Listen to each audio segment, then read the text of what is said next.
कांवड़िया जो है इस समय सावन का महीना है और भोले बाबा को जल चढ़ाने के लिए जा रहे हैं लगातार, और उनको आपने बेरोजगार क्यों कहा, क्या वजह है? ये गलत बात है। कोई मूर्खी पूजा करने वाले और यात्रा बजाने वाले सारे बेरोजगार होते हैं ऐसा कहेगा। मैंने ऐसा कुछ भी नहीं कहा कि जितने कांवड़िया जाते हैं वो सब बेरोजगार हैं। मैंने ये जरूर कहा कि लंबी यात्रा होते हैं, उनमें बहुत सारे ऐसे नौजवान भी होंगे जो बेरोजगार होंगे, और उनको माननीय योगी जी ने इजराइल तक भेज दिया था नौकरी के लिए। मैं ये अनुरोध करूंगा महाराज योगी से कि आशीर्वाद स्वरूप जो उसमें बेरोजगार एक काउंटर बन जाए, रजिस्ट्रेशन हो जाए, जो बेरोजगार हो उनको रोजगार नौकरी का प्रयास करे। सबसे अच्छा आशीर्वाद एक योगी का होगा।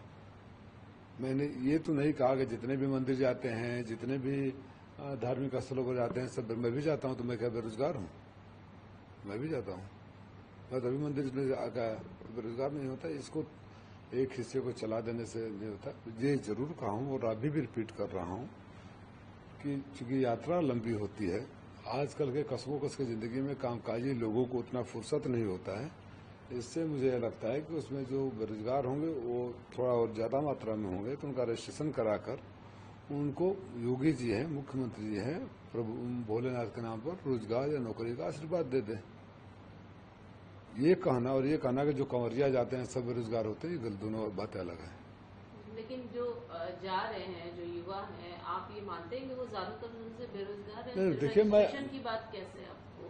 अरे मतलब मैं तो एक लॉजिक बोल रहा हूँ कि जो लंबी यात्रा होती है उसमें जो लोग जाते हैं, निश्चित रूप से देखिए सबकी इच्छा है, हमारी भी इच्छा होगी, आपकी इच्छा भी। हम सारे उतने समय तक जान नहीं दे सकते हैं क्योंकि हमारी अपनी बाध्यता है जिसके वजह से हम नहीं जा पाते। इसका मतलब नहीं कि हमारे अंदर भाव नहीं है, भोले बाबा सबके हैं।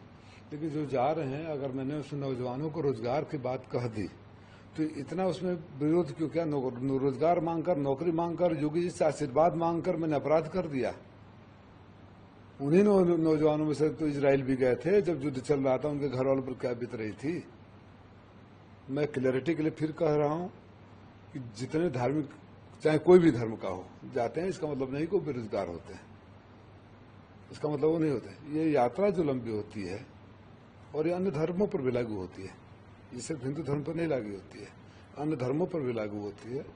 उसमें मुझे ऐसा लगता है कि जिसके पास इतना समय होगा, बहुत सारे नौजवान ऐसे भी होंगे, बहुत सारे ने कुछ भी होंगे, तो उससे बड़ा हिंदू सेवा, उससे बड़ा धर्म सेवा तो और कुछ नहीं हो सकता ना। उनको जब लौट कर आए, आप योगी हैं, भोले बाबा के यात्रा से आ रहे हैं, तो आशीर्वाद दे दीजिए, आशीर्वाद की पुष्प, नौकरी की पुष्प वर्षा कर दीजिए, रोजगार की पुष्प वर्षा कर दीजिए। तो अगर इस सरकार में नौजवानों के रोजगार की बात करना अपराध है तो अपराध कर दिया मैंने।